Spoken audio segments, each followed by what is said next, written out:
What's going on? It is the Pirate Captain here for another quick Tuesday video. Appreciate everybody who's been dropping comments, throwing up the likes, and subscribing to the channel. If you haven't, do me a solid. Just go ahead and do that. Remember, subscriptions are free. Help out any YouTuber. It would really help us out as well. First off, I want to say I express my condolences to those of the Wizards team that have been laid off. This is actually the Hasbro layoff. And I know I've got it titled in my video, The Wizards of the Coast Layoffs.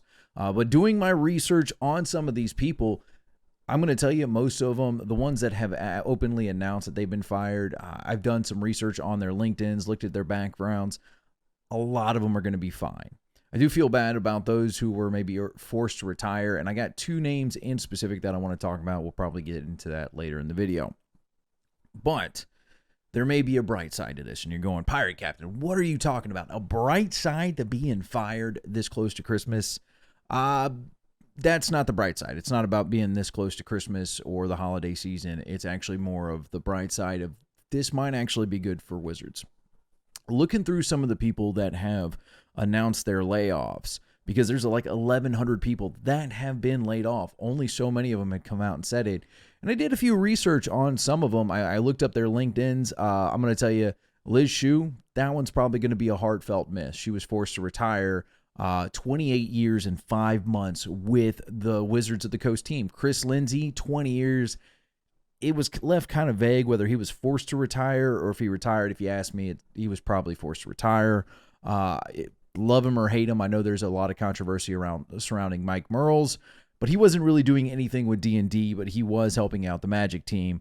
Bree Heist, art director, I liked a lot of her work from her earlier stuff. She had some links on that on her LinkedIn. Dave McDarby, he was the game designer for Magic the Gathering, 8 years. But we're starting to, after that, it's like 5 years and below. There's a lot of these guys that were only there for just a year or so, like barely a year, almost 2 years.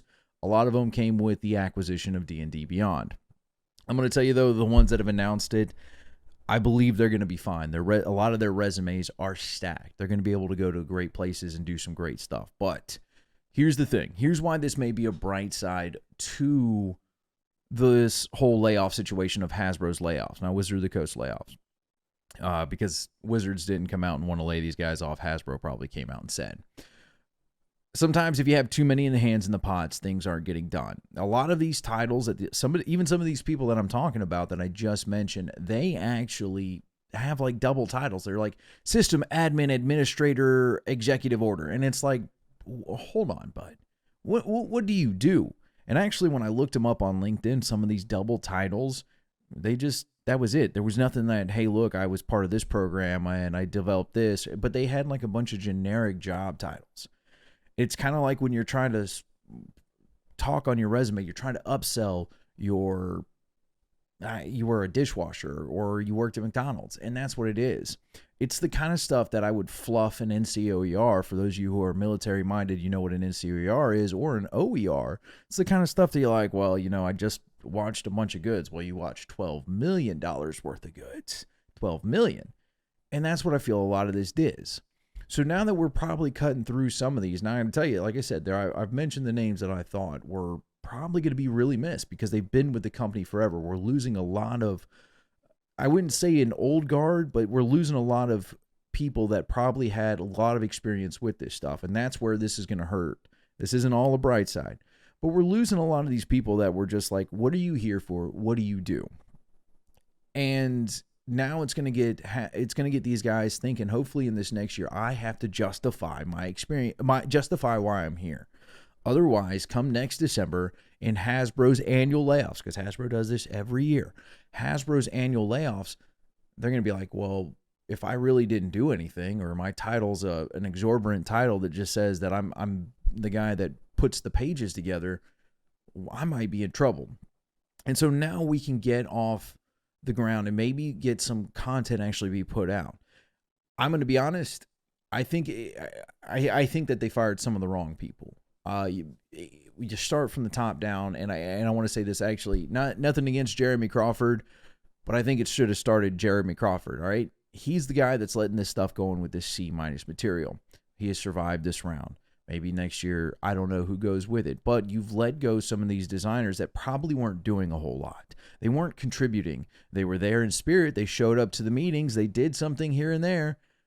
But what did that lead into this content? There wasn't a whole lot being pushed out that people liked. Now, maybe we can actually get back to this and we can figure out what's going on. People are going to be like, well, if I don't put out something that people want to buy that's not getting right over to Ollie's or anywhere else, then maybe they'll actually want to, if you're making money, I think is what I'm trying to say. If you're making money, Hasbro's not going to have a reason to fire you. So you have to make content that the players want, not what you think we want. I've talked about this in another video too. Wizards has this problem of giving us content that they think we want, but it's not what we want. All right. It's like, oh, well, we think you. And then when we don't like it as players, and trust me, most players don't like this stuff. And if before you come out and you go, well, I liked it. Okay, but you may not be most players. When you see this stuff, the things that we love, the D&D games, already on the shelves in Ollie's, that tells you people didn't like something. All right. And now that we're cutting back some of this extra as people, this may be helpful to saying, hey, look, if we don't start putting out the stuff that people like, we're going to be in trouble. And that's where this Brightside is. That is about the only bright side of people being fired right now, is now it's kind of that fear of God moment that they have to have. This problem, it starts from the top down, though. And like I said, if I had to pick the firings, if I was Hasbro, I'm the mighty CEO of Hasbro with my firehammer. You start from the top down. And nothing against Jeremy Crawford. I understand what he brings to the game. But, bro, you've let this go on for too long. You let those people down. You're their boss. You're the overall lead game designer. You're the guy that says, hey, this is what we got to do for Wizards. And you let these people down.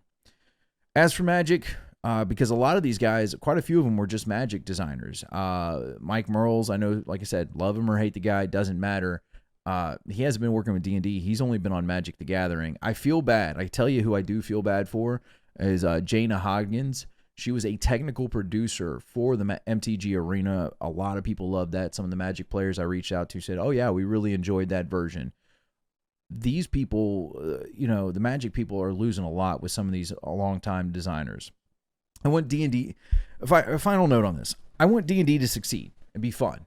No one wakes up and says, hey, look, I want something I like to fail. Like, no one comes out and says, thing I like, it needs to fail. No, nobody says that, because it would mean the game that I've enjoyed for years would disappear to the wayside. And granted, I could go back in and play older modules. I could go back and play Pathfinder where I originally started.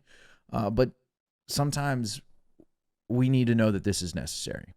And I'm hoping this isn't going to be the case for Dungeons & Dragons and Magic the Gathering, that it's not going to go by the wayside. These games are icons in the tabletop world, all right? Think about it. Magic the Gathering is what most card games are based off of. Like, that's where it all kind of starts. Losing this content